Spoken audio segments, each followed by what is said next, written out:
여러분들 만나뵙게 돼서 반갑습니다. 일요일날 여러분들 아주 재미있는 시간을 가져야 되는데 이런 모임에 참여하는 것도 굉장히 의미가 있다고 생각합니다. 제가 환경에 관심을 가진 지는 꼭 36년이 됐어요. 그 당시는 공이라도 배불리 먹고 싶다, 그런 얘기를 했습니다. 그런데 36년이 지난 지금 환경 문제는 여러분이 그냥 생각하는 것보다는 훨씬 심각합니다. 그래서 몇 년 전에 전 세계 각국의 석학들 그리고 CEO, 정치인들이 다보스에서 모여서 우리가 살고 있는 이 지구촌에서 가장 시급히 해결해야 될 과제가 뭔가, 그거를 전자투표를 했어요. 그랬더니 첫 번째가 기후변화가 나왔습니다. 두 번째가 빈곤, 세 번째가 양극화 나왔습니다. 저는 거기에 동의합니다.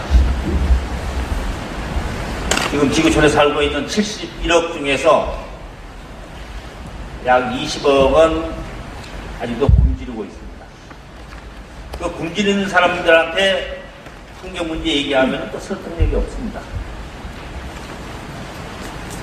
그리고 양극화.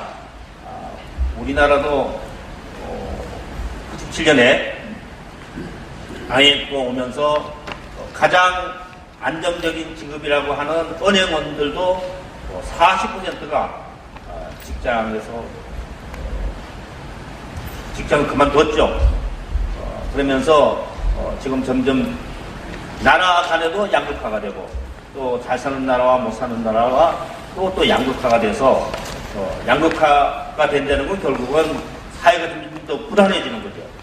그래서 여러분들 빈곤의 문제와 양극화는 다 동일하는데, 그럼 기후변화가 왜 전자투표에서 1위가 됐느냐?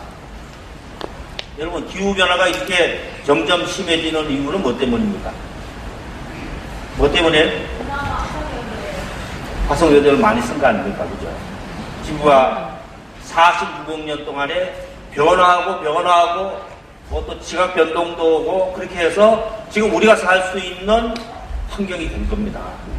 그런데 우리 인간이 지구촌에 출현한 지는 얼마 되지 않는데, 또 최근 250년 동안에 우리 인간이 땅속에 있는 화석연료, 석탄, 석유, 가스 이런 것을 쓰게 된 거죠.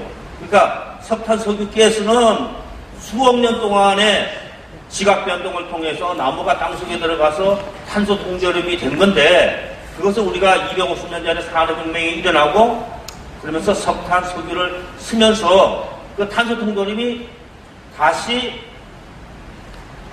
연소되면은 CO2가 나와서 CO2가 공기 중에 점점 많아져서 지구가 지금 부어지고 있는 겁니다. 그래서 지난 100년 동안의 지구의 기온이 0.74도가 올라갔어요. 0.74도 그러면 그게 대수롭지 않게 생각합니다. 또 우리나라 같은 경우에는 1.5도가 올라갔어요. 그리고 우리가 살고 있는 서울은 3도가 올라갔습니다. 여러분, 3도 차이가 얼마나 큽니까? 여러분, 목욕탕에 가서 목욕을 할 때 더운 물이 보통 40도, 41도예요. 그리고 아주 열탕, 아주 뜨거운 물이 한 44도입니다. 그러니까 41도는 더 돼서 괜찮은데 3도만 높아도 참 견디기 힘들거든요. 근데 우리는 3도가 높아졌어요.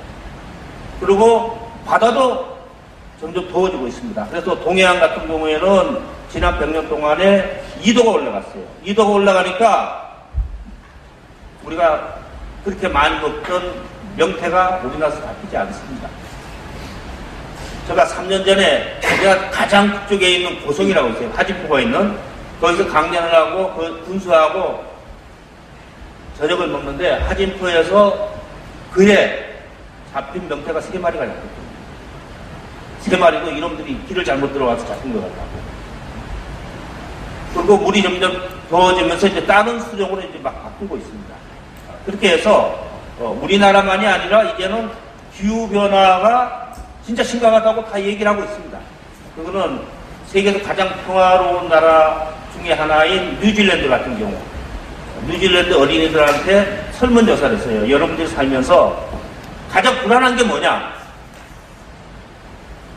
그랬더니 뉴질랜드 어린이 첫 번째 불안한 게 기후변화입니다. 두 번째 불안한 게 테러예요. 근데 실제로 여러분들이 신문이나 방송을 통해서 가장 많이 보는 것 중에 하나가 기후변화로 인한 재난입니다. 여러분, 보름 전에 미국 동북부에 허리케인이 와가지고 어떻게 된 거 아시죠? 증권시장이 이틀간 개장을 못했어요.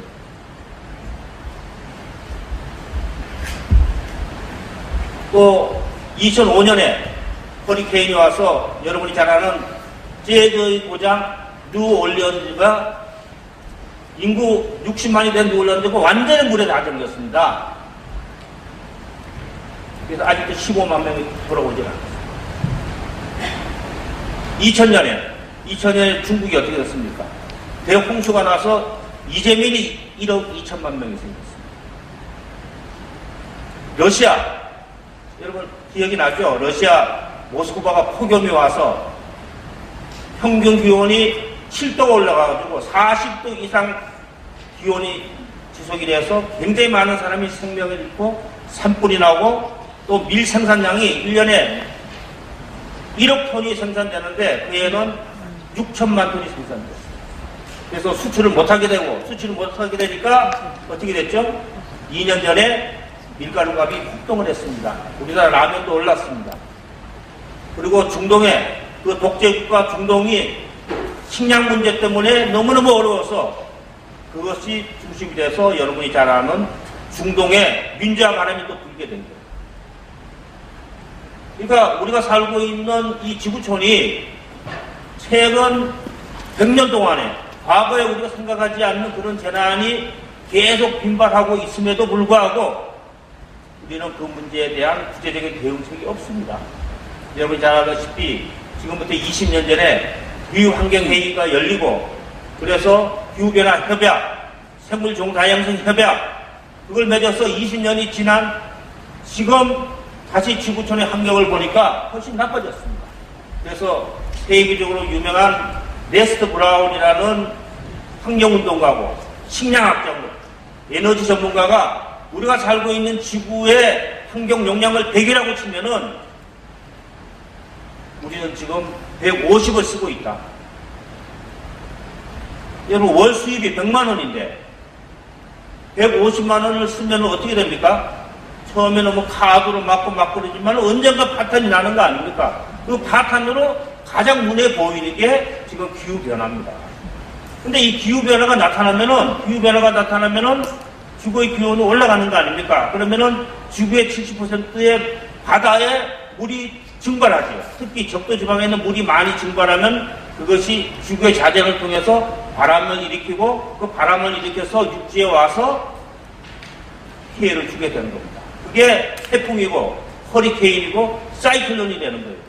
그러니까 태풍이나 허리케인, 사이클론이 점점 더 많아지고 더 심해지고 그럼 내륙지역은 태풍이나 사이클론이 오질 못하니까 내륙지역은 지구가 더워지니까 더 많은 물이 증발하는 거죠. 그래서 지구 자체도 양극화되는 거예요. 비가 많이 오는 데는 더 많이 오고 비가 안 오는 데는 점점 더 가물고 그렇게 해서 나타나는 현상이 식량의 감소입니다. 식량의 감소. 그래서 지구의 온난화가 나타나면은 식량 생산이 줄어들고 식량 생산이 줄어들면은 결국은 식량 가격이 폭등하고 그러면은 아까 얘기한 못 사는 나라 이런 사람들은 훨씬 더 식량 때문에 더 어려워서 식량 폭등이 일어나는 그런 현상이 나타납니다. 또 그것만이 아니라 물 문제도 마찬가지입니다. 물 문제도 내륙 지역으로 가면은 비가 점점 적게 오니까 식량 생산을 하기 위해서 땅속에 있는 지하수를 점점 많이 퍼쓰는 거예요. 그럼 비가 오는 양보다 퍼쓰는 양이 많아지면은 지하수가 점점 밑으로 까나게 되죠. 그죠? 그렇게 해서 인도 같은 경우에는 지하수를 퍼기 위해서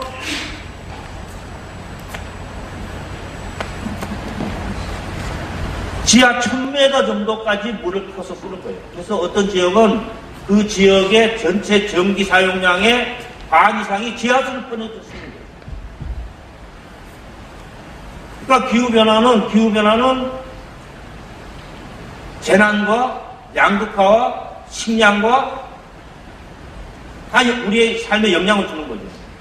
그래서 이제 이러한 문제를 해결하기 위해서 나온 게 아까 얘기한 대로 기후변화 협약을 맺어서 나라마다 CO2 할당량을 주고 그 할당량 안에서 쓰자 그렇게 했는데 여러분이 잘 알다시피 부시 정부가 들어서면서 탈퇴했습니다.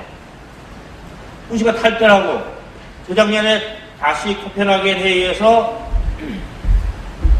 일본도 탈퇴하고 러시아도 탈퇴하고 중국은 가입을 안 했고 그렇게 되면서 지금은 기후변화 협약이 거의 무용주물이 되는 이런 상태가 돼버린 거죠. 그래서 여러분이 잘 알다시피 엘고가 2006년에 불편한 진실이라는 영화를 만들었습니다. 그때 엘고가 만들어서 시사회를 할 때 제가 홍콩에 갔어요. 홍콩에 가서 영화를 같이 보고 저하고 대담을 했습니다. 대담하면서 제가 엘고한테 얘기를 했어요. 당신이 미국 대통령 중에서 표를 더 많이 받고 떨어진 대통령이다.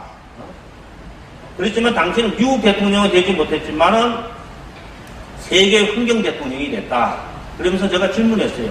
만약 하루 대통령이 되면 뭘 하겠느냐? 하루 대통령이 되면 그랬더니 부시가 탈퇴한 교토 의정서에 자기는 가입을 하고 싶다. 저는 미국 대통령이 얼마나 중요한 걸 그때 느꼈습니다. 만약에 부시 대통령이 기후변화 해박에 동의를 하고 열심히 노력을 했으면은 어떻게 됐습니까?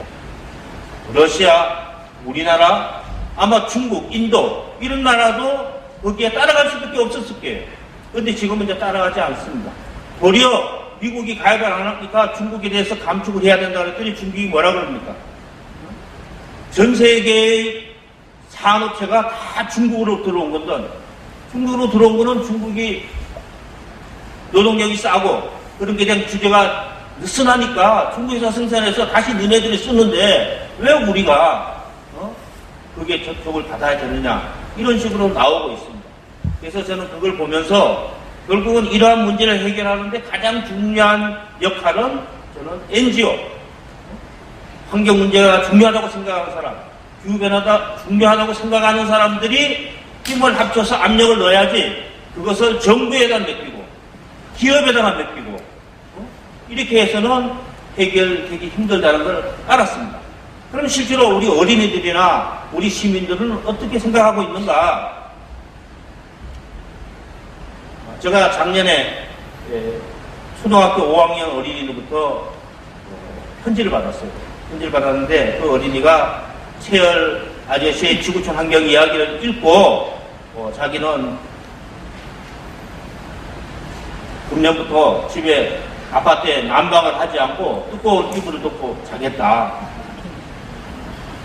근데 자기 친한 친구가 자기는 그렇게 실천하고 있는데 그 친구는 아주 가까운데도 승용차만 타고 자가용만 타고 가서 제가 하도 화가 나서 그 친구를 불렀대요. 불러서 너 보청기 껴야 되겠다.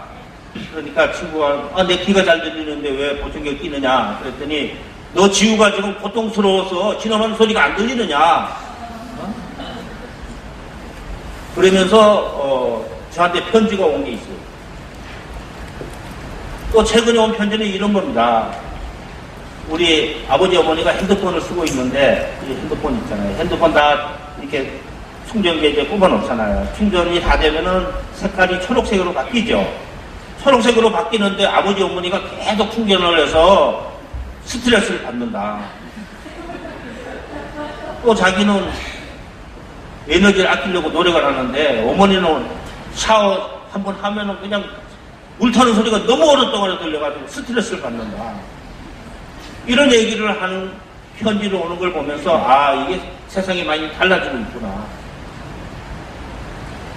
과거에 제가 어렸을 때는 부모님들이 아끼라고 했는데 이제는 환경에 대해서 관심을 가지는 어린이들이 젊은 사람들이 도리어 주변에 있는 사람들한테 아끼라는 얘기를 많이 하고 있습니다. 또 유럽 같은 경우에는 여러분들 유럽이 우리보다 훨씬 선진국인데 유럽에는 자동차 자가용으로 가는 것보다 출퇴근할 때 뭘로 많이 갑니까? 조그만 도시는 자전거로 가는 사람이 훨씬 많습니다. 그래서 덴마크나 네덜란드나 이런 데 가면은 초등학교 어린이들이 자전거를 배워서 자전거 면허증을 따면은 그 어린이에게 그날 아주 먹고 싶은 걸 아주 푸짐하게 주는 거예요. 자전거 면허증이 있습니다. 근데 자전거 면허증이 실기시험만 하는 게 아니라 필기시험까지 다 봐요. 그래서 자전거를 잘 탈 수 있으면 이제 면허증을 주면 이제 자전거로 다니는 겁니다. 우리나라 초등학생 어린이 자전거 면허증 있습니까? 자전거 타고 다닐 데도 없습니다. 자전거 길은 교외에 있지 시내 도심지에 있질 않아요. 서울에서 종로통에서 광화문에서 자전거 타고 다닐 수 있습니까? 그러니까 이제 이런 식으로 이제 시스템이 점점 이제 선진국으로 이제 바뀌고 있고 국회의원들도 자전거 타고 다니는데 우리는 자전거 타고 다니는 국회의원들이 있습니까? 없습니다. 그래서 저는 오늘 제가 얘기하는 살아있는 생명은 모두가 아름답다. 그 살아있는 생명이라는 것은 우리 인간만이 아니죠. 예를 들어서 북극에 있는 곰이 얼음이 다 녹으면은 곰이 죽습니다. 그럼 얼음이 다 녹을 정도가 되면 우리 인간도 살아남을 수가 없습니다. 그러니까 오늘은 곰이고 내일은 인간이에요. 또 콩도 어떻게 됩니까? 콩도 지금 유전자 조작 콩이 점점 많이 생산되고 있습니다. 유전자 조작 콩을 만드는 것은 궁극적으로 우리 인간의 생명을 위해서는 것보다 더 쉽게 농산물을 많이 생산해서 팔기 위한 사람들의 그거거든요. 그러니까 다른 생명체가 병들고 죽어가는 것을 그대로 둘 때 최종적으로 우리 인간한테 옴에도 불구하고 우리가 그런 부분에 대해서 너무 등한히 하고 있다는 거예요. 그러니까 환경이 중심인 세상이 아니라 실제로는 물질이 중심인 세상이 된 겁니다. 그래서 더 돈을 많이 벌기 위해서 공부를 하고 그런 식으로 이게 가다 보니까 환경이 점점 나빠지는 거죠. 그래서 저는 제가 긴급조치로 지금부터 한 30여 년 전에 긴급조치로 감옥에 갔을 때 제가 읽은 책 중에서 저한테 가장 영향을 준 책이 장자입니다. 장자의 생명을 중시하면 이익을 가볍게 여깁니다. 실제로 생명이 가장 중요한 거 아닙니까? 근데 이 생명, 우리가 이렇게 살아가는 생명이 가장 중요한 게 뭐죠? 공기. 우리가 숨쉬는 공기가 없으면 살 수가 없잖아요. 물, 땅, 식품. 그러니까 사람이 사는 에너지. 그러니까 물과 공기와 땅과 식품과 에너지 이 5개가 가장 중요한데 공기 점점 좋아지고 있습니까? 여러분 공기 점점 좋아지고 있다는 공기 좋아졌어요. 서울이 그전보다 좋아졌어요. 서울이 지금부터 한 30년 전에는 세계에서 가장 공기가 나빴어요. 근데 환경운동가들이 노력을 하고 또 노력을 하니까 서울시도 변화하고 정부의 정책도 변화해서 과거에 연탄 떼고 방파시유 뗀 것이 지금은 없어져서 가스라든지 또 대중교통 수단인 디젤 차도 옛날보다는 훨씬 좋아졌기 때문에 지금 이 정도의 공기를 만들었거든요. 그렇지만 지구 전체로는 공기가 점점 나빠지는 거예요. 물도 마찬가지고 물도 과거보다는 점점 전 지구적으로 나빠지고 있잖아요. 식품도 마찬가지고 식품도 옛날보다는 영양 상태는 점점 좋아지고 있지만 우리가 먹고 있는 식품에 우리 인간이 원하지 않는 화학물질, 중금속, 발암물질 이런 게 점점 많이 들어가면서 지금 우리나라 국민의 36%가 암에 걸릴 확률입니다. 3사람 중에 1명이 암에 걸릴 확률인데 점점 높아지고 있거든요. 그건 뭐냐? 병든 식품, 병든 지구 때문에 그렇다고 생각합니다. 그렇기 때문에 저는 우리 인간이 자연을 살리면 자연이 우리 인간을 살린다고 보고 우리 인간이 자연을 살리는 것도 자연을 버리면은 우리 자연히 인간을 버리지 않나 이런 생각이 듭니다. 이상입니다. 네, 다시 한번 민채열 대표님한테 큰 박수 부탁드립니다. 네, 대표님 잠시만 여기 같이. 네. 저희가 오늘 오시는 분들께 미리 그 질문을 요청을 드렸어요. 그래서 사실은 강의를 다 듣고 하면은 여기 여백 없이 꽉꽉 찰 텐데 미리 하다 보니까 몇 분이 주셨어요. 굉장히 다양한 질문들을 주셨는데 예, 뭐 마음에 드시는 거 뽑으셔도 되고요. 아니면 여기서 몇 가지 간단한 거 질문을 드리겠습니다. 예. 선생님은 여름철 무더위를 어떻게 견디시나요? 에어컨 없이 시원한 여름 나기 이제 불가능일까요? 이 질문 누가 오셨나요? 네, 고맙습니다. 좀 이따가 최열 대표님 친필 사인 책자를 드리겠습니다. 제가 이제 사무실은 중앙 냉난방이에요. 사무실은. 그러니까 사무실은 제가 저 마음대로 뭐 온도를 조정할 수는 없는 거죠. 그래서 사무실은 냉방이 되기 때문에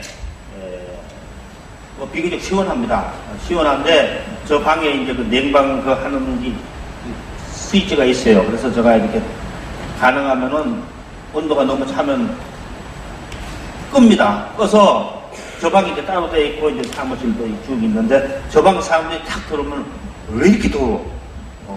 그런 얘기를 많이 하고요. 전 이제 집은 아파트에 살고 있거든요. 아파트에 살고 있는데 금년에는 제가 선풍기를 꺼냈어요. 근데 그전에는 선풍기가 꺼내지 않습니다. 선풍기 꺼내지 않고 뭐 부채도 붙이고 뭐 또 정 더우면은 샤워도 한번 하는데 저는 이렇게 생각해요.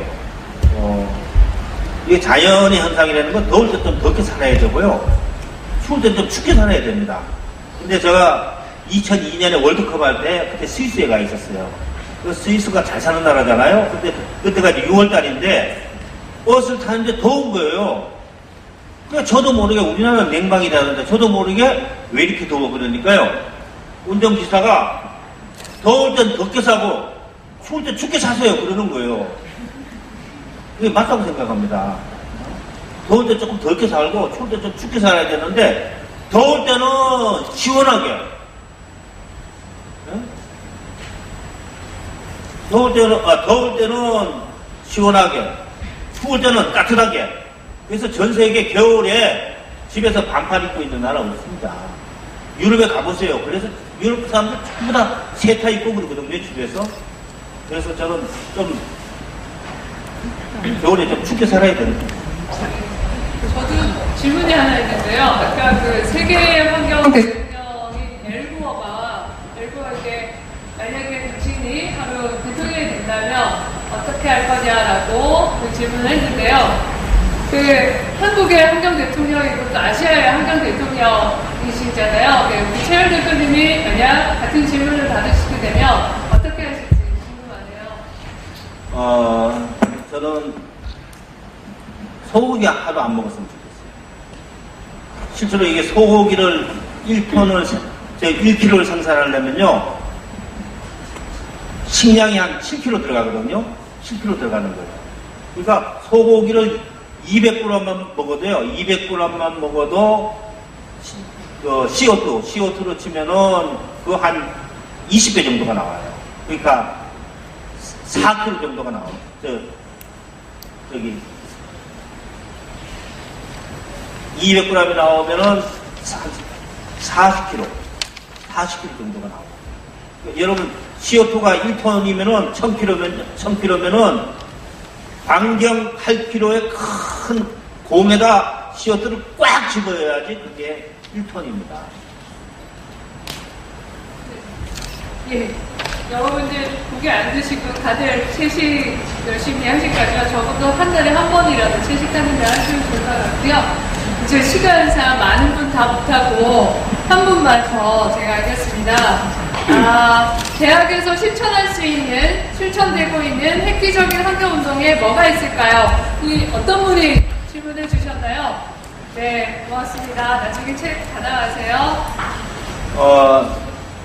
저희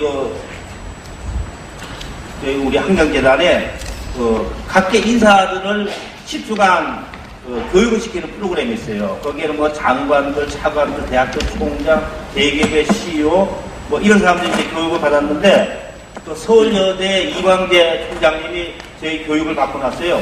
바로 그 다음에 서울여대 전교생들이 기후변화 과정을 만들어서 교양 필수를 만들었어요. 그리고 에코 캠퍼스를 만들었어요. 그러니까 준비를 해서 하는 것이 아니라 생각나는 거 바로 해야 됩니다.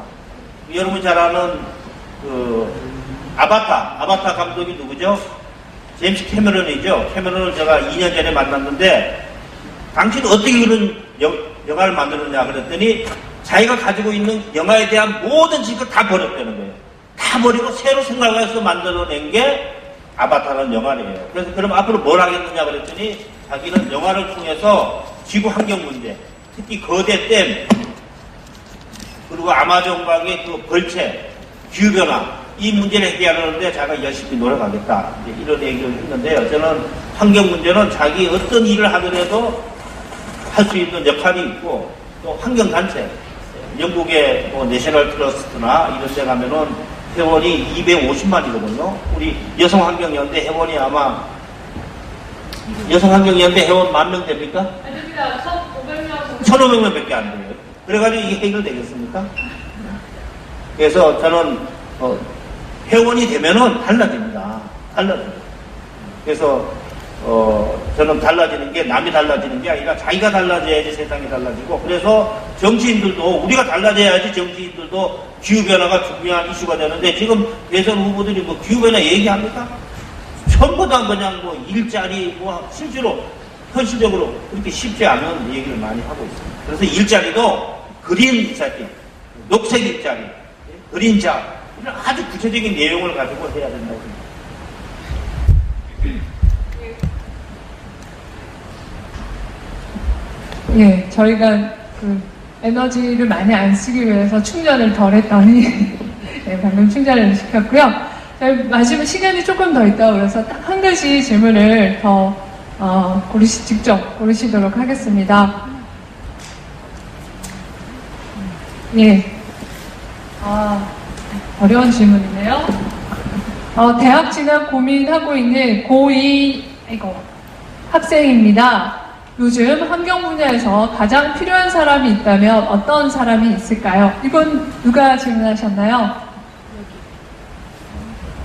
네, 나중에 저희가 여기 앞에 계시네요. 네, 저희 여학생.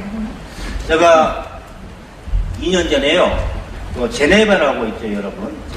제네바에서, 탄소 배출권 거래를 하는 여성을 만났어요. 만났는데 그분이 뭐라 하냐면은 한국을 와보고 너무 흥청망청 쓰는 거 보고 실망했다는 거예요. 자기가 판문점을 가는데 도시락도 플라스틱 도시락으로 해가지고 먹고, 그 다음에 사람들도 자가용 타고 다니고, 그 다음에 아까 얘기한 대로 난방을 너무 많이 하고, 그런데 자기는 제네바에 있는데 아침에 일찍 일어나가지고 제네바에 있는 호수에 가가지고 한 30분간 수영을 한다는 거예요. 호수에서 그냥 수영을 하고 자전거 타고 와가지고 간단하게 샌드위치 먹고 자전거 타고 간다는 거예요. 우리는 그렇게 할 수가 없습니까? 결국 그렇게 한다는 거는 그만한 노력이 필요하거든요. 그 엠파이어 스테이트 빌딩, 여러분 다 알죠? 세계에서, 우리가 학교 다닐 때 세계에서 제일 높은 건물이었어요. 102층. 그 엠파이어 스테이트 빌딩이 너무 오래됐잖아요. 그게 1930년대 지은 거니까 80년 됐는데, 거기를 3억 달러를 들어서 리노베이션을 해요. 리노베이션 하는데 2억 달러는 리노베이션, 1억 달러는 에너지를 절약하는 리노베이션 합니다. 그래서 그 건물에 쓰는 에너지를 약 한 50%를 줄이는데 1억 달러를 쓰는 거예요. 그러니까 우리가 지금 건물을 지금 보면은 굉장히 불필요하게 에너지가 많이 쓰는 게 많거든요. 영국 같은 데 가면은 에너지 제로 하우스 동네가 있습니다. 에너지 제로 하우스. 그래서 자기네들이 버린 쓰레기 그런 걸 전부 다 모아가지고 다시 그거를 폐연을 만들고 태양광을 붙이고 풍력을 쓰고 바이오 에너지를 쓰고 또 땅속에 있는 지열을 쓰고 그 다음에 창도 전부 다 삼중 장으로 해가지고 그렇게 해서 에너지를 제로로 만드는 거예요. 에너지 제로 하우스. 우리나라도 노력하면 만들 수 있거든요. 그래서 우리나라가 지금 쓰고 있는 총 에너지가 어떻게 되냐면은 60%가 산업체, 산업체에서 쓰고요. 그 다음에 20%가 교통수단, 자동차, 기차, 뭐 비행기, 선박. 그 다음에 20%가 빌딩이나 가정, 기타입니다. 그러니까 이 60%가 실제로 이제 가장 많이 쓰는데 60% 중에서 또 가장 많이 쓰는 데가 어디냐면 철강, 시멘트, 석유화. 그래서 우리나라가 세계 7위의 CO2 배출국입니다. 세계 7위예요. 우리가 보통 나라가 아니에요. 근데 세계 7위인데 6억 톤인데 6억 톤 중에 포스코 한 회사가 나오는 CO2 배출량이 7천만 톤이에요. 한 회사가 우리나라 전체 10분의 1이 넘습니다. 그럼 그런 회사가 CO2가 줄어들어야지 우리가 무슨 그 뭐죠? 충전하는데 무슨 뭘 뽑아라 빼라 이런 거는 물론 해야 되지만 그걸로는 근본적인 문제가 해결되지 않습니다. 그래서 저는 산업 구조도 우리가 지금 우리가 시멘트를 많이 쓰기 때문에 시멘트하고 철근을 많이 쓰는 게 뭐죠? 토목국가 아닙니까? 토목국가. 근데 우리나라에서 1년 동안에 쓰는 시멘트 소비량이 5천만 톤이에요. 일본이 우리보다 인구가 일본이 1억 3천이잖아요. 면적은 3.5배인데 일본이 1년에 쓰는 시멘트 양이 5천만 톤 똑같아요. 근데 시멘트를 1톤 생산하려면은 800kg의 CO2가 나옵니다. 근데 이 시멘트 원료는 모래하고 석회 아닙니까? 이 모래를 가지고 만든 게 반도체죠. 그죠? 그 모래로 반도체를 만들어서 세계 정비혁명이 온 겁니다.